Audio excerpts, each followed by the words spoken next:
રાજકોટ રીબડામાં પાટીદાર યુવાનના આપઘાત પ્રકરણમાં અનિરુદ્ધસિંહ રાજદીપસિંહના નામ સુસાઇડ નોટમાં આવતા રીબડાથી મોટી સંખ્યામાં સ્થાનિક આગેવાનો અને લોકો રાજકોટ પહોંચ્યા હતા અને કલેક્ટરને આવેદન આપી સમગ્ર મામલાની તટસ્થ તપાસ કરવામાં આવે એવી માંગણી કરવામાં આવી હતી।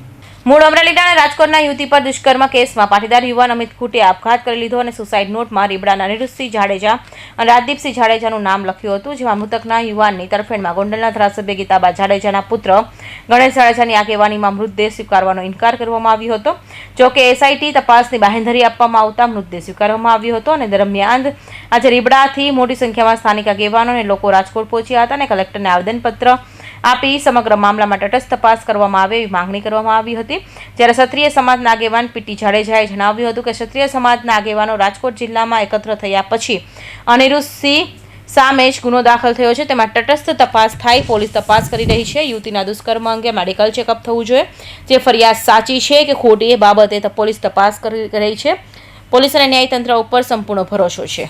એટલે ક્ષત્રિય સમાજના બધા આગેવાનો, યુવાન આગેવાનો એ મર્યાદિત સમયમાં રાજકોટ જિલ્લામાંથી ખાલી આવ્યા છે અને કલેક્ટર સાહેબને આવેદનપત્ર આપવાનું છે કે અનિરુદ્ધસિંહ વિરુદ્ધ જે ગુનો દાખલ થયો એ ગુનામાં તટસ્થ તપાસ થાય અને પોલીસ તપાસ કરી રહી છે। હજી પોલીસે એનો ઉકેલ જે છે એ કઈ જાહેર નથી કર્યો કે આમાં ગુનેગાર છે કે નથી। હજી ઓલા યુવતીનું પણ દુષ્કર્મ નું જે મેડિકલ ચેકઅપ ને એ થવું જોઈએ, એ કદાચ થયું હોય તો મને ખ્યાલ નથી, પણ એની હજી એક ખોટી ફરિયાદ કરી છે, સાચી ફરિયાદ કરી છે।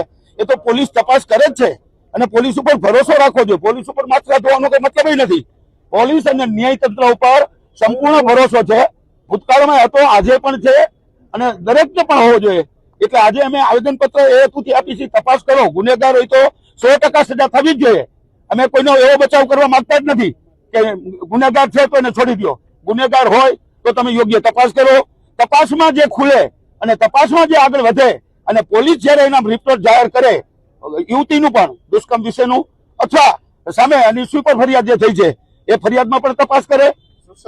સુસાઇડ નોટ મળી આવી છે। સુસાઇડ નોટમાં અલગ અલગ અક્ષરો છે એવું એમનું કહેવાનું થાય છે। મેં વાંચી નથી, પણ મીડિયા મારફત મેં વાંચી છે।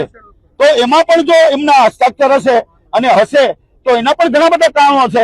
એના આત્મઘાત કર્યા પહેલા એને દુષ્કર્મ ન કર્યું હોય તો એને સામે આવવું જોઈએ અને કેવું જોઈએ હું નિર્દોષ છું અને નિર્દોષ માણસ હંમેશા સામે જ આવે। આવું પગલું જ ન ભરે।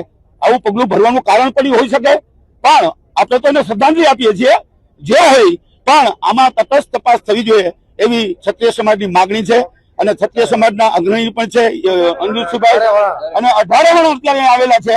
મેમણ સમાજ, મુસ્લિમ સમાજ, એ પણ હજુ આપ સામે દલિત સમાજ, તમામ 18 જણમાં તમામ આવી ગયા।